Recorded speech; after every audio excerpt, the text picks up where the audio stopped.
All right, everyone. Today is the second day of exponents. We're still dealing with Unit 1, this time day 2. We're going to be learning how to multiply and divide with exponents and work with powers as well. This video will be nice and short so we can get you on to the practice. So let's dive into what exponents are and what they mean, and then some of the rules that you need to know. So let's start with this one. I'll pick one of the numbers. 4 to the 5th power means 4 times 4 times 4 times 4. That's what, times 4. So 4 to the 5th power means there's 5 of the 4s.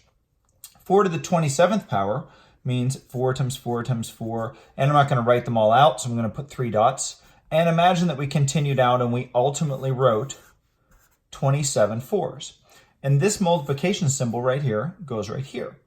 Now what I'm noticing is if boom, boom, boom, boom, boom, these 5 4s in a row mean the same thing as 4 to the 5th power, then 5 of them plus 27 more of them, 5 and 27 make 32. This makes sense that it's 4 to the 32nd power. Now 4 to the 32nd power is a massive number, one that we probably wouldn't want to write down unless we had, well, nothing else to do for a minute or two. So for now, we're going to go ahead and say we're going to leave it as 4 to the 32nd power, and we're done. Now this rule will work whether you have whole number bases like 4, or it will work whether you have exponent bases like x. In this case, x to the 10th, you would imagine I would have 10 x's, and I would have 3 more x's. It would make sense that you have 10 and 3 x's. That means at the end, you're going to have x to the 13th power. If our bases are not numbers or variables, but in fact, positive numbers, but if they're negative numbers, the rule works the same. Negative 3 to the 10th would mean we write negative 3 10 times. Then right next to it, we write negative 2. So that's going to be hard to write a negative 2. So instead, let's refer back to what we just did. If 5 and 27 mean 5 plus 27 to get 32, and if 10 and 3 make 10 plus 3 is 13, then this one would make sense that we would say negative 3 to the 10 plus negative 2. And 10 plus negative 2 is 8. So this problem simplifies to 10 plus negative 2 is 8, negative 3 to the 8th power. So what you'll notice is when you are multiplying exponents with the same base, you add the exponents. Once again, when you're multiplying powers with the same base, you add the exponents, and it looks like this. That is our first rule of exponents, and you're going to see many of those. Here comes the second rule of exponents. Now, it's right on the back of this, so here we go.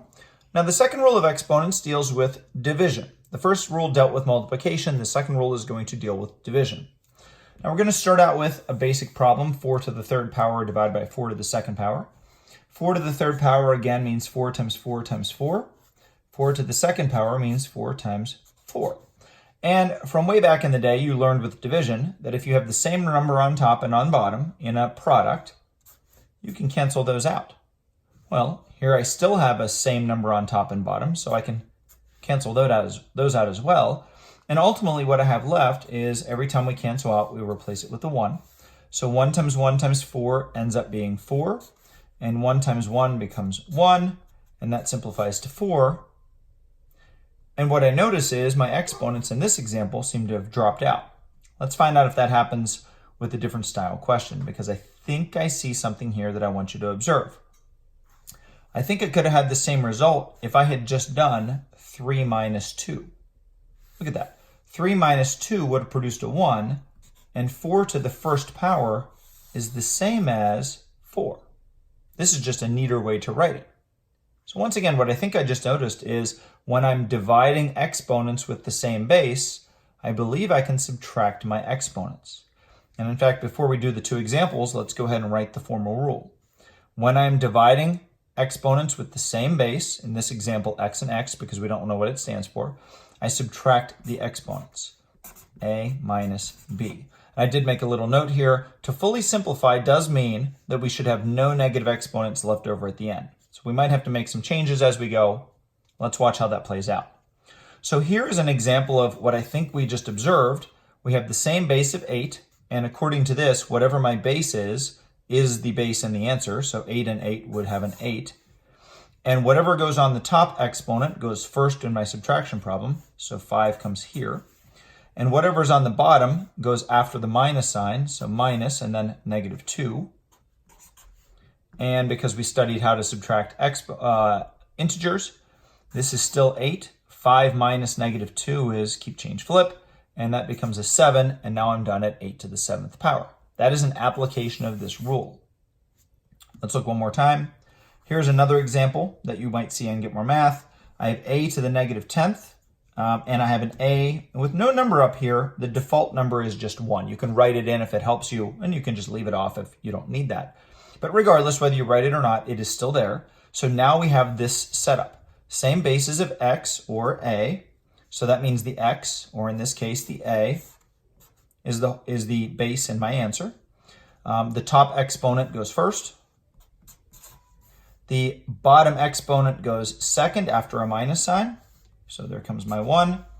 And we finish this off. This is a to the -11, which makes me think I'm done. But if I type this in to Get More Math, I will get the wrong answer because simplified means no negative exponents. And I quite clearly have a negative exponent. The good news is, yesterday you learned that anything with a negative exponent can be made positive by flipping it over. So I have 3 different answers to 3 different division problems, some of them involving more steps than the others, but you can go back and watch this video again if you need to see it again, and you got the rule. Now here comes the third and final rule for this video. The third and final rule for this video is when we have an exponent to an exponent, or what I would call a power to a power. Now I already have the rule, but let's go ahead and apply the rule. What the rule looks like is if I have a whole number base or a base and an exponent, and on the outside of a set of parentheses, another exponent, in this case a and c, I keep that base value, but the a and the c multiply together. Well, if I try and apply that, 10 to the second to the third means 10 to the 2 times 3 power. That means this is 10 to the 6th power. And that's it. We're done. There's no negative exponents, so I stop there.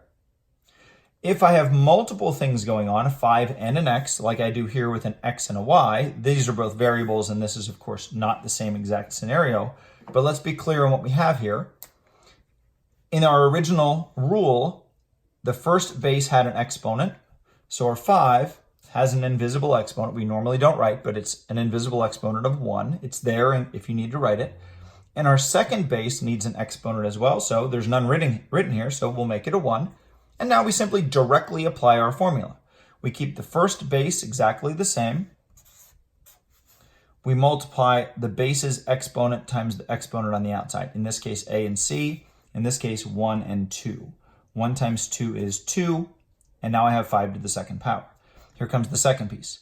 The second base, x, we take its exponent times the exponent on the outside, b times c. So 1 times 2 is 2. And this you can probably type in to Get More Math. If you really wanted to, since 5 to the 2nd power is just 5 times 5, you could pretty easily make that 25. Because that one, while this one might be a much bigger number, and it is, 25 is a pretty manageable value. So I would say that in the first example, we would leave it as an exponent. In the second example, you could leave it as an exponent, but it's probably a little bit better to go ahead and simplify that 5 squared, simply because 5 squared is very easy. Examples of easy things, 5 squared is really easy. That just means 5 times 5. Something cubed, let's say 4 cubed, that simply means 4 times 4 times 4.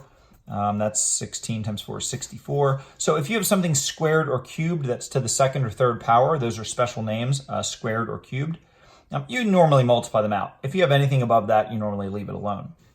Now, before the video drones on, let's go ahead and finish this out. If we can apply the 5 with the x and the 2 to this next example, I'll give the 3 an exponent. The x already has an exponent of 4. So here we go. 3 to the 1 times -2, and x to the 4 times -2. Now, looking great, except back on that previous page, we talked about simplified never means negative exponents. So both of these have a negative exponent. Once again, we learned how to deal with that.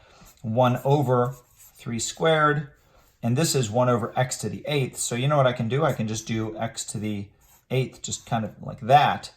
And then this is a perfectly acceptable answer. And once again, although I'm out of space here, I could also do equals 1 over 9, because 3 squared is 9. 3 times 3 is 9, x to the 8th. So this is probably a neater, cleaner example.